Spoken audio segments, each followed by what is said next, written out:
أعوذ بالله من الشيطان الرجيم بسم الله الرحمن الرحيم يا أيها الذين آمنوا أوفوا بالعقود أحلت لكم بهيمة الأنعام إلا ما يتلى عليكم غير محل الصيد وأنتم حرم إن الله يحكم ما يريد.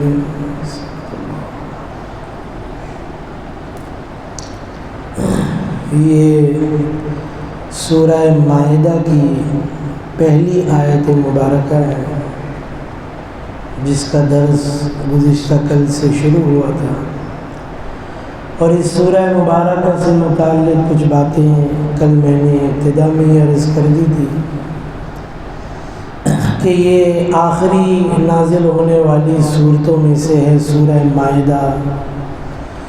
اور اسی وجہ سے اس کے اندر بہت سے معاشرتی مسائل، معاملات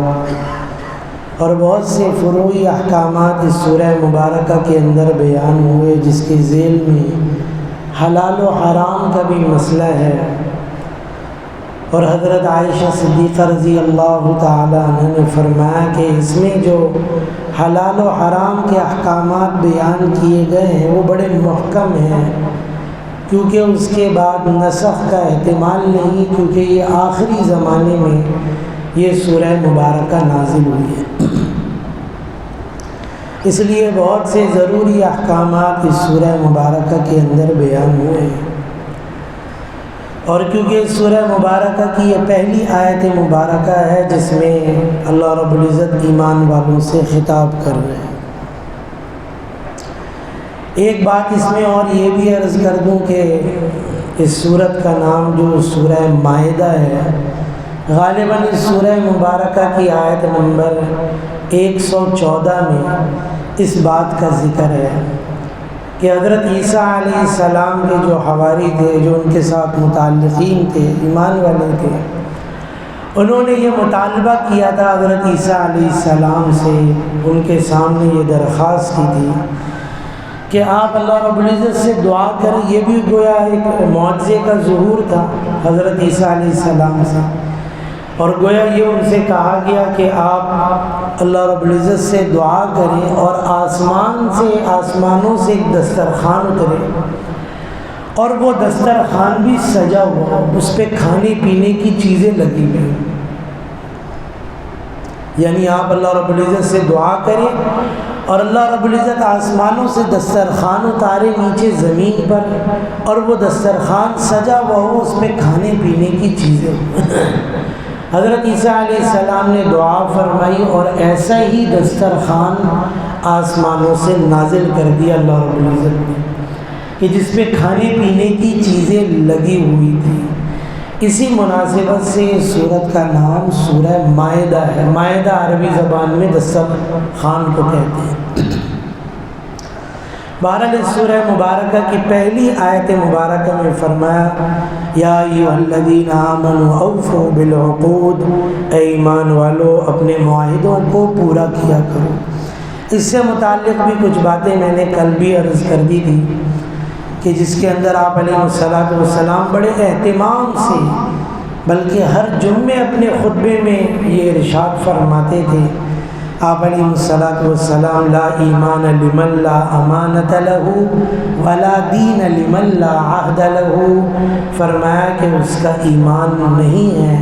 کہ فرمایا کہ جس کے اندر امانت داری نہیں ہو، فرمایا اس کا کوئی مذہب نہیں ہے، اس کا کوئی دین نہیں ہے، جس کے اندر اپنے معاہدوں کی پاسداری نہ ہو، اپنے معاہدوں کو پورا کرنا نہ ہو۔ بہرحال یہ جو ٹکڑا ہے آیت مبارکہ کا اوفوا بالعقود، فرمایا اس کی تشریح تفسیر بہت طویل کی جا سکتی ہے، بلکہ کی گئی ہے اس کی احادیث کی روشنی میں، اور اس آیت مبارکہ کے اس حصے کے اندر اتنی تفصیل و تشریح ہے جس کے اوپر کئی کتابیں بھی یوں لکھی گئی ہیں، اور یہ چیز لکھی گئی ہے مستقل طور پہ کہ کتنی اہم ہے اس اعتبار سے۔ تو بہرحال یہاں پر یہ پہلی چیز فرمایا اوفوا بالعقود، اس سے متعلق بس کچھ ضروری باتیں اس میں عرض کر دوں۔ یہاں پر لفظ فرمایا عقود، یہ عقد کی جمع ہے، عقد کی، جس کے لفظی معنی آتے ہیں باندھنے کے، عقد۔ نکاح کو بھی ہم عقد کہتے ہیں اسی وجہ سے کہ گویا دو رشتوں کو آپس میں باندھا جاتا ہے، اور خالی یہ رشتے نہیں بنتے، پھر دو لوگ آپس میں بنتے ہیں، دو خاندان اس نکاح کی وجہ سے آپس میں بن جاتے ہیں۔ تو بہرحال اس کے لفظی معنی آتے ہیں باندھنے کے، اور فرمایا کہ جو معاہدہ دو شخصوں یا دو جماعتوں کے درمیان ہوتا ہے تو وہ معاہدہ بھی اصل میں ان کو آپس میں کیا کر دیتا ہے، اس معاہدے کی پاسداری کے لیے ایک دوسرے سے باندھ دیتا ہے۔ تو بہرحال عقد یا عہد یہ تقریباً ایک ہی چیز ہے اس اعتبار سے۔ اس کو امام تفسیر ابن جریر رحمۃ اللہ علیہ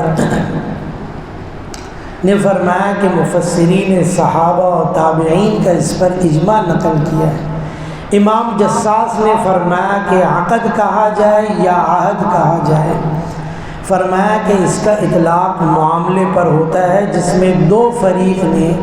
آئندہ زمانے میں کسی کام کے کرنے یا نہ کرنے کا فیصلہ کیا، طے کیا ہو کہ یہ کام آئندہ زمانے میں کریں گے یا آئندہ زمانے میں یہ کام نہیں کریں گے، اور اس چیز کی پابندی گویا ایک دوسرے پر ڈال دی، اور دونوں اس پر متفق ہو گئے ہوں، اس کے پابند ہو گئے ہوں۔ ہمارے عرف میں اسی کا نام معاہدہ ہے، اس لیے جو ہے نا یہ چیز ہے اس کے اندر ہم عرف میں اس اعتبار سے یہ بات کہہ دیتے ہیں، اور اس معاہدے کو بھی ہم یہی کہتے ہیں کہ اسی اعتبار سے اس کو پورا کیا جائے۔ اب یہ دیکھنا ہے اس کے اندر بھی کہ یہ جو معاہدہ فرمایا اس سے مراد کیا ہے۔ اس میں بھی مفسرین کے مختلف اقوال بظاہر نظر آتے ہیں۔ کسی نے کہا کہ اس سے مراد وہ معاہدات ہیں جو اللہ تعالیٰ نے اپنے بندوں سے ایمان و اطاعت کے متعلق کیے ہیں۔ اس سے جو ہے وہ مراد، اس معاہدے سے مراد وہ چیزیں جو اللہ رب العزت نے اپنے بندوں سے کی ہے لیکن وہ ایمان اور اطاعت سے متعلق ہیں، یا پھر وہ معاملات ہیں جو اللہ تعالیٰ نے اپنے نازل کیے ہوئے احکام حلال و حرام سے متعلق اپنے بندوں سے لیے کہ حلال استعمال کریں گے،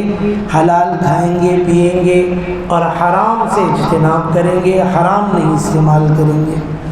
تو اس سے مراد وہ بھی ہو سکتی ہے۔ حضرت عبداللہ ابن عباس رضی اللہ تعالیٰ عنہ سے یہی منقول ہے اس کے اندر، جو آخری بات اس کے اندر عرض کر دی کہ جو احکامات حلال و حرام سے متعلق بندوں پر نازل کیے گئے وہ اس سے مراد ہے۔ بعض حضرات کا اس کے اندر یہ بھی کہنا ہے کہ یہاں معاہدے سے مراد وہ معاہدہ ہے جو دو لوگ آپس میں کرتے ہیں۔ ایک معاہدہ وہی ہو گیا جو بندے اور رب کے درمیان ہے، اس کو حقوق اللہ کہا گیا، اور بعضوں نے کہا کہ نہیں، وہ معاہدہ ہے جو دو لوگوں کے درمیان ہے۔ جیسے معاہدہ کیا نکاح سے متعلق ہے، خرید و فروخت سے متعلق ہے، یا اسی طرح کی اور کوئی معاملات سے متعلق چیزیں ہیں، تو فرمایا کہ یہ جو دو لوگوں کے درمیان معاہدہ ہوا ہے یہ اس سے مراد ہے۔ بہرحال اس کے اندر یہ چیزیں سب کی سب بھی شامل ہو سکتی ہیں۔ کل بھی میں نے یہ بات عرض کی تھی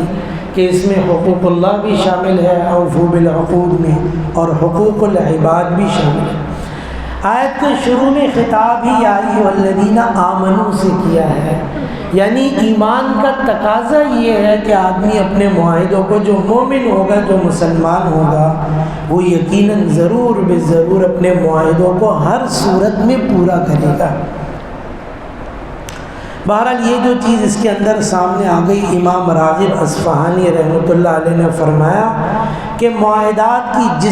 جتنی بھی قسمیں ہیں سب اس لفظ کے حکم میں داخل ہیں، اوفوا بالعقود۔ اور پھر فرمایا کہ اس کی ابتدائی 3 قسمیں ہیں۔ ایک وہ معاہدہ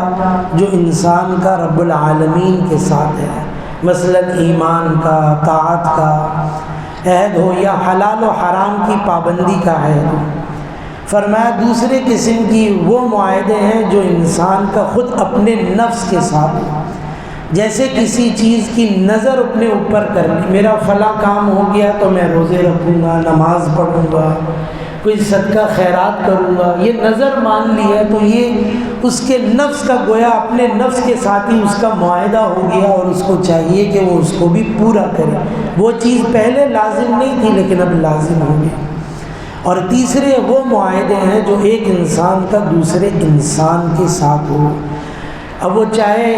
انفرادی شکل میں ہو یا اجتماعی شکل میں، دو شخص انفرادی طور پہ ایک دوسرے سے کوئی معاہدہ کر رہے ہیں، یا کوئی جماعت آپس میں کوئی معاہدہ کر رہی ہے، یا پھر ریاستیں حکومتیں آپس میں ایک دوسرے سے معاہدہ کر رہی ہیں۔ تو بہرحال جو بھی ایسی چیز ہوگی اس کے اندر اس کی جو ہے وہ پاسداری کرنی چاہیے، ان معاہدوں کو یوں پورا کرنا چاہیے۔ گویا یہ تینوں بنیادی قسمیں ایسی ہیں کہ ان تینوں کی پاسداری ہونی چاہیے اور تینوں کو پورا کرنا چاہیے۔ اس لیے میں نے کہا کہ اگرچہ مفسرین کے اقوال کچھ مختلف ملتے ہیں لیکن یہ اختلاف کوئی اتنا بڑا نہیں ہے، بلکہ یہ سب چیزیں اس میں مراد لی جا سکتی ہیں۔ دوسری چیز آیت مبارکہ کے اندر فرمایا احلت لکم بہیمۃ الانعام، اس میں دو الفاظ بیان کر دیے، ایک لفظ بہیمہ ہے اور ایک لفظ انعام ہے، یہ دو لفظ بیان کیے۔ بس آج مختصر سے یہ عرض کر دوں کہ بہیمہ کس کو کہتے ہیں۔ فرمایا عادتاً بہیمہ اس کو کہتے ہیں جو غیر ذوی العقول ہو، یعنی جو عقل والا نہیں ہے، جو عقل نہیں رکھتا اس کو بہیمہ کہتے ہیں، اس کے اندر اس میں۔ لیکن امام شعرانی رحمۃ اللہ علیہ فرماتے ہیں اس کے اندر کہ بہیمہ کہنے کی یہ اصل وجہ نہیں ہے کہ اس کے اندر عقل نہیں، بلکہ ہر جاندار کے اندر اپنی ضرورت کی عقل موجود ہے۔ یہ درختوں کے اندر بھی اپنی ضرورت کے مطابق شعور موجود ہے۔ اگر بڑے ہو جاتے ہیں وہ چیزیں ہیں تو ان کو پانی کی ضرورت ہے، تو وہ زمین میں اگر پانی ہے تو وہ اپنی ضرورت کے لیے پانی زمین سے، میرے گھر کے باہر ہی نیم کا درخت ہے، عرصہ گزر جاتا ہے یا پانی وانی نہیں ڈالتے ہیں سو کا، وہ چیز نہیں ہوتی،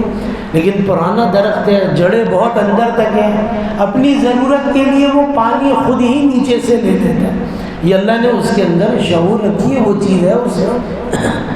ایسے ہر جانور کے اندر بھی اپنی ضرورت کا علم موجود ہے۔ بکری کا بچہ خود میں نے دیکھا، گیا ایک جگہ، وہ باڑا ہی سا تھا اس کے اندر، وہاں اور بھی بڑے جانور بھی تھے، بکری، وہ جیسے ہم داخل ہوئے تو دیکھا ایک بکری بیٹھی ہوئی، ایک چھوٹا سا بچہ بھی اس کے ساتھ ہے، گندا سا عورت ہوا۔ ان لوگوں نے بتایا ابھی ابھی یہ بکری نے بچہ دیا اس نے۔ 1 گھنٹہ 1.5 گھنٹہ وہاں بیٹھے ہوں گے، بس جب اٹھنے لگے تو دیکھا بکری بھی کھڑی ہے اور وہ بچہ بھی اٹھنے کی کوشش کر رہا ہے، اور آخر وہ چلتے چلتے آہستہ آہستہ ماں بھی اس کے قریب آ گئی اور وہ بچہ ماں کے قریب آ گیا، اور اس کو پتہ ہے مجھے دودھ کیسے ملے گا، کیا چیز ہے، تو وہ ادھر ادھر منہ مارنا شروع ہو گیا۔ بس پہلی دفعہ اس کا منہ جو ہے وہ بکری کے تھنوں سے لگا دیا، اس نے پینا شروع کر دیا۔ تو پیدا ہوتے ہی اس کی ضرورت تھی، اس نے چلنا شروع کر دیا، اور پیدا ہوتی ہی اس کی ضرورت تھی، بھوک کیسے مٹے گی، وہ اس کے اندر وہ شعور اس کے اندر موجود ہے۔ تو جانور کے اندر اپنی ضرورت کا علم، وہ چیزیں اس اعتبار سے موجود ہیں، اس کو بالکل کم عقل نہیں کہا جا سکتا اس میں۔ ہاں یہ بات کہی جا سکتی ہے جو امام شعرانی نے فرمائی اس کے اندر، کہ وہ اپنی ان چیزوں کو بتا نہیں سکتا، ان چیزوں کو وہ بولتا بھی ہے تو اپنی زبان میں بولتا ہے۔ یہ تو قرآن کریم میں کہ ہر چیز اللہ کی تسبیح بیان کرتی ہے، ہمیں سمجھ میں نہیں آتی۔ یہ چرند پرند درند، یہ درخت، یہ پتے، سب اللہ کی تسبیح کرتے ہیں، ہاں ہمیں سمجھ میں نہیں آتی۔ تو بس یہی چیز ہے کہ بہیمہ اسی اعتبار سے اس کو کہا گیا ہے۔ بہرحال اور بھی کچھ باتیں انشاءاللہ اس سے متعلق آئندہ عرض کریں گے۔ جو کچھ پڑھا سنا اللہ رب العزت سے